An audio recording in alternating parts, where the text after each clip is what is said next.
And welcome back to the last segment of November's For Real Movie Club, where wow, I squeaked. For Real Movie Club, where we talk about Thanksgiving films for this month. We're going to be talking about Grumpy Old Men, which is a 1993 American romantic comedy film starring Jack Lemmon, Walter Matthau, and Anne Margaret. We're also having Burgess Meredith, Daryl Hannah, Kevin Pollak, Katie Sagona, Ozzie Davis, and Buck Henry. It was directed by Donald Petrie, with the screenplay written by Mark Steven Johnson, who also wrote the sequel Grumpier Old Men in '95. The original musical score was composed by Alan Silvestri, and this was the sixth film starring both Jack Lemmon and Walter Matthau, and their first on-screen pairing since 1981's Buddy Buddy. Peyton, we'll start with you. What was your initial thoughts on Grumpy Old Men? Well, I saw this in theaters when I was a very, very young child. What year did you say this came out? 93? 93? So I had to have been 7 years old. Wow. And I loved it. I thought it was just hilarious. Just these old guys, like, cutting wise on each other and, like, just being smartasses. Watching it now, it doesn't hold up quite as well. It's still very funny. It's actually a little bit more depressing than it was then, if anything. Tony, what were your initial thoughts on Grumpy Old Men? I'm in the same boat. I love this movie, and it's the other one that I own. Actually, after watching this, I watched Grumpier Old Men because I own that too, and I was just like, I want to watch, the second one now that I watched this one again.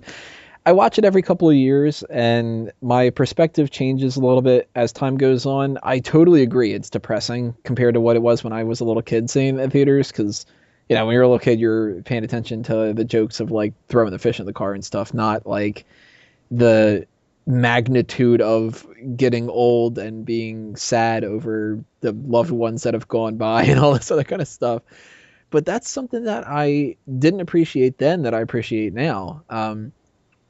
This is one of those movies that I go to if I'm in a particular mood where I want to learn something that I already know the answer to.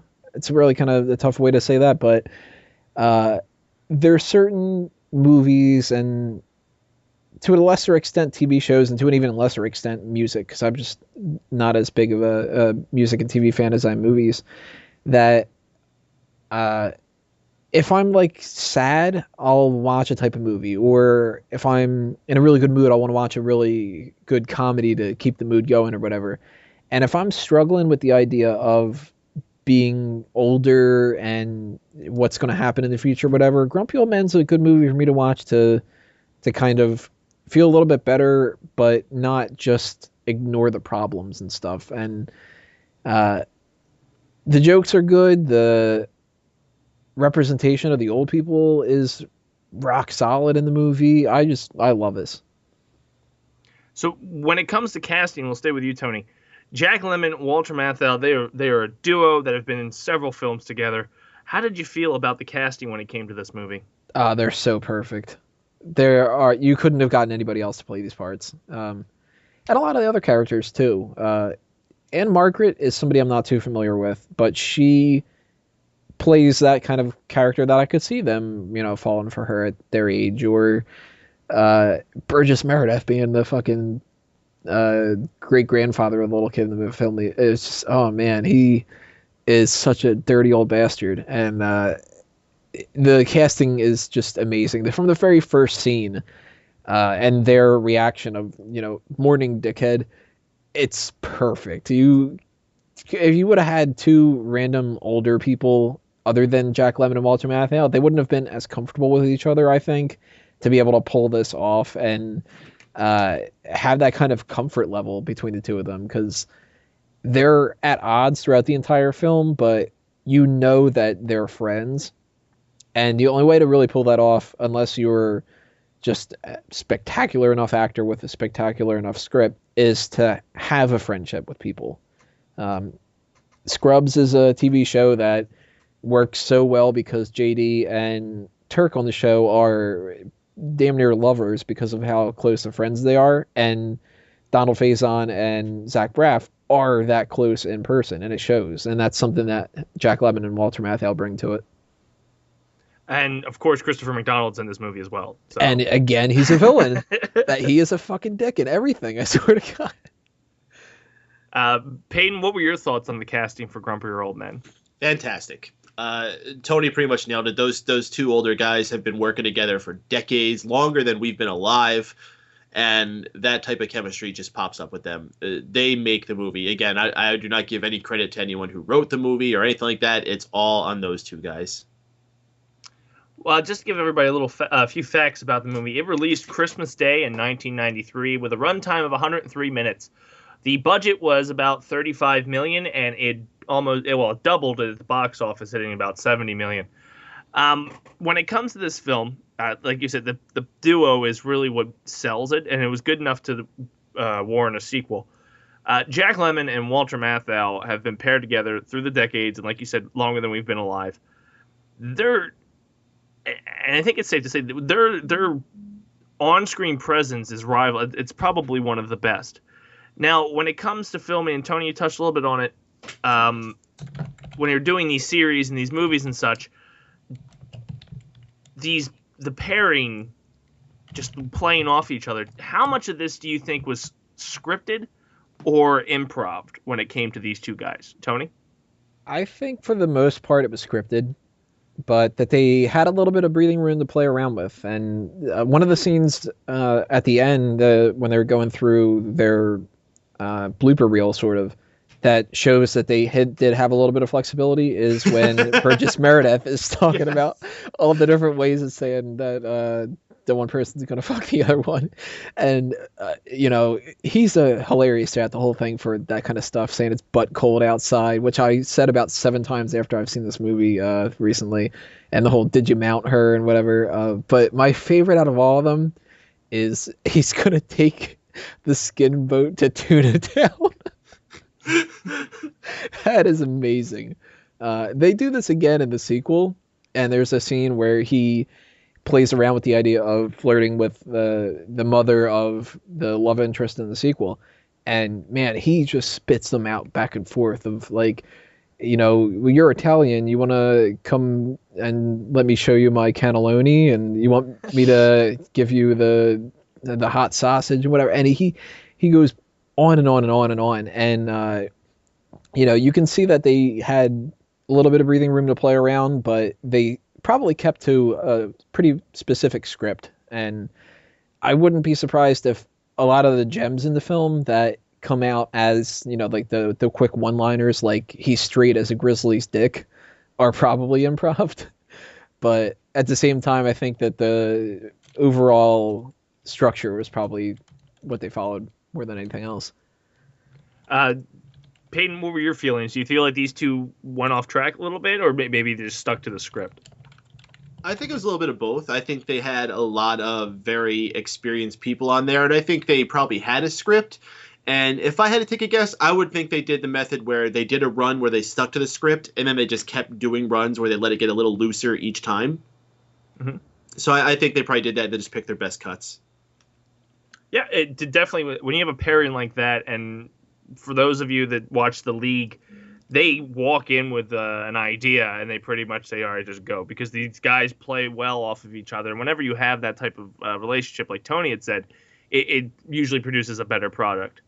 When it comes to this movie, Peyton, what was your favorite moment when takeaway from this film? Now, forgive me, because I can't remember if this is from the first one or the sequel, because I watched them both as well. The fishing boat where they catch the fish, and it's like pulling them all over the lake. That's the sequel. That's the sequel. Well, fuck. I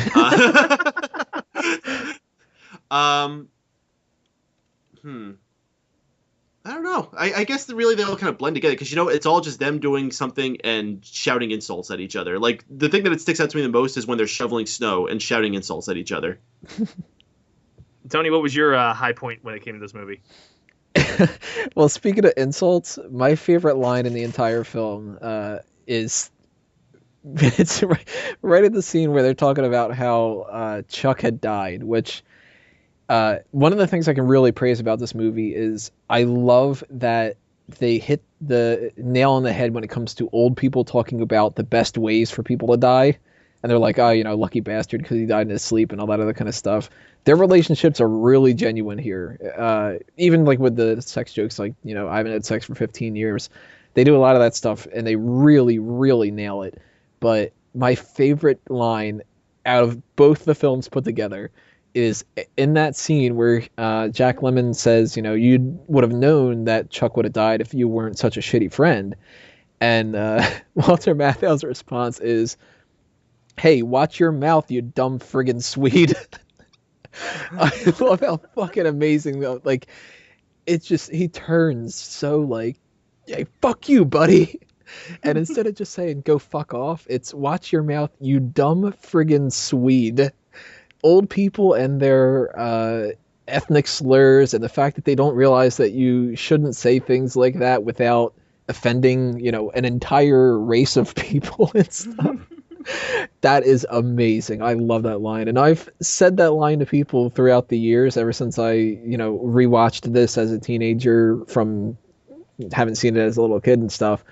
And it obviously doesn't get the response from people like it does in the movie and stuff, but I just love that. You dumb friggin' Swede. Tony, we'll stay with you on this one. It's filmed in the Twin Cities and around wintertime, most of it. How do you feel? When is it not wintertime in the Twin Cities? Exactly. Do you feel that if this movie was moved down to like Texas or Florida, where a lot of old people go after they've done their time in the North, that it would have changed some of how the film was done? Like filming wise, or like the script? Impacting the script and how like some setting up jokes and things like that, or maybe their moods. Yeah, I think that this would have been a little bit more jovial, and maybe that would have been for the better, maybe for the worse, I don't know. But I like how it isn't, because I think that there's more of a chance that you can get silly when it comes to happier than you are when it comes to sadder. And again, to kind of hit the same mark as what I had said before, if you've got a movie like this where it's in the cold and, they've got simple things like they're shoveling snow, like, it's nice to see old people not doing crazy things. And I'm not a big fan of slapstick stuff. And if they would have had something more along the lines of like, it's funny that old people are at the water park and they've got like the stupid flippers on, or they've got a weird bathing suit on or whatever. That kind of stuff bothers me. And if they would have gone that route, it would have been a movie that I wouldn't be as big of a fan of. But seeing the more reserved side of things and jokes like the fact that they had the fish and they gotta like think a little bit more for them to an extent. I think that is a byproduct of them being in that situation, and it's a little bit more true to a lot of different life too, because a lot of people go to Florida and they retire there and they die there and whatever, but not everybody does, obviously, or else Florida would just be an entire retirement home. And for the people that are not living in like retirement homes or communities that really cater to those, it is a little weird to see them out in public doing normal things. And this movie, has them walking by houses that are filled with vibrant families at Christmas night, and Jack Lemmon's, walking from the shit in the hole bar with his old friends because they got nothing better to do in this town than to fish or drink and cook TV dinners and whatever. There's nothing glamorous about it, and I like that about that. So maybe it would hit better with the comedic side, but it definitely wouldn't hit better for the sad side of things. Peyton, what are your thoughts on filming? Well, not the filming itself, but the location used in the story. That's very fitting. I mean, like you say, it keeps it a little bit more dreary there. I don't know about you guys. I've actually had the displeasure of visiting the Twin Cities area. Oh, yeah. Especially in the winter. Ugh. Especially in the winter, yeah. I went there in January. It was bitter. Very, very bitter. Tough to get around. Much more enjoyable to stay indoors as much as possible. So for this movie to be depressing enough to be about all these old people and dying and all that shit, and then to have it set in a place where the skies are always gray and there's snow everywhere, it did not help that fact whatsoever. But maybe that was the tone they were going for, because like I said, this movie really does blur the lines of something that's supposed to be funny and not funny. Cool. And what we'll do now is we'll get our final thoughts on it and give it a rating 1 to 10. Peyton, we'll start with you. Very, very funny movie. Well worth seeing. I would recommend seeing it at least once. I don't know if it's something I would tell everyone to go out there and get into their collection. I personally liked it. I mean, I have a lot of nostalgia attached to it. If you are unfamiliar with the careers of Walter Matthau and Jack Lemmon, definitely the staple one to go and check out and get your feel for these guys, even though this is like the twilight of their careers. It's the one to check out. So definitely highly, highly recommended. I'll give it an 8.5. Tony, what are your final thoughts and rating of Grumpy Old Men? Grumpy Old Men is better than Grumpier, I think, by the way. But I do like Grumpier Old Men. And it's a shame that they couldn't do Grumpiest Old Men. That would have been a great trilogy. I love this movie so much. It's a movie that I would love to show my kids eventually, whenever I would have kids. Just a film that really speaks to genuine relationships, and it's something that you don't see in a lot of different movies because everything likes to be over sensationalized. But the fact that you've got a character like Jack Lemmon's John, that he can be friends with somebody that he is a bitter enemy with, because that's what a lot of friendships are in real life, especially with like crankier, crotchety older people. But at the same time, you never see him in this or Grumpier Old Men take that out on Kevin Pollak's character Jake. A lot of relationships like that in this movie are the things that I love about this, because you've got the Chucks and the Ariels, and everybody kind of fits in the way that they should in real life. A lot of positives with this that I didn't see in some of the other ones. Alan Silvestri's music is great in this. It's particularly the sad scenes when you think that Jack Lemmon's going to die, and when you find out that Chuck has died and everything. That little couple of notes that they play are better than anything else that's in the soundtrack for Dutch, I think. And I also kind of liked the idea of this being in our group for the Thanksgiving, because Planes, Trains, and Automobiles is great when it comes to you got to go home, you got to eat dinner with your family, and the family message and stuff. Perfect for Thanksgiving for that. Dutch, really good when it comes to the idea of who do you want to spend your Thanksgiving with. Scent of a Woman, the alternative, you have nobody to spend Thanksgiving with. And for this one, what I kind of liked about it that goes differently than the three of them, Thanksgiving is a part of this movie, but it's not a Thanksgiving movie.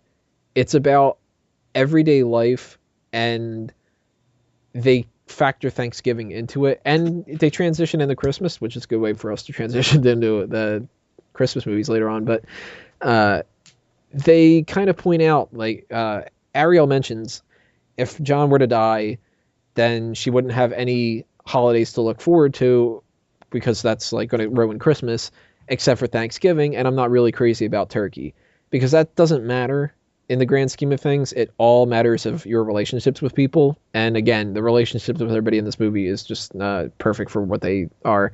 You've got two families that are connected through both hatred and love. And I could go on and on and on about it. It's probably one of my top 10 favorite comedies of all time, and I'd give it an 8.5 out of 10. Very cool.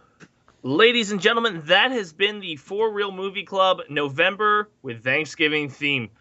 So what we're going to do right now before we sign off for the evening is go around the horn to see what everybody's got going on. We'll start with you, Mr. Payton. Well, I hope everyone enjoyed another edition of the For Real Movie Club. Stay tuned to all that and all the other awesome shows on Fanboys Anonymous and MegaPowersRadio.com. Lots of things always going on across both places that are good for your ears, your eyes, and whatever you may want to get pleasure with. I'm going to take that the wrong way. I did. That's why I'm giggling like a schoolgirl. Tony, what do you got going on? A lot of things for the nose side of that. I've been working on that. I've got the typical kind of stuff. Obviously, you guys should check out everything going on with Fanboys Anonymous. And if you're a wrestling fan, like you liked a couple of the jokes that we mentioned throughout this podcast, then go to smarkoutmoment.com for all the other A Mango Tree kind of stuff. There's links all over the place, so stay tuned for that. And thanks for watching, everybody. Sweet. Make sure you check out our For Real Movie Club next month, where we'll be talking about Christmas films such as Jingle All the Way. And make sure you check out what we're actually planned for the month of May. So thank you guys for tuning in to the For Real Movie Club. And all you film watchers out there, keep on watching. At no point in your rambling, incoherent response were you even close to anything that could be considered a rational thought. I'm too old for this. Good day, sir! You stay classy, San Diego. Roads? Where we're going, we don't need roads. Frankly, my dear, I don't give a damn. I'm finished. That'll do, Pete. That'll do. Hasta la vista, baby. Hey, everybody! We're all gonna get laid! You're still here? It's over. Go home.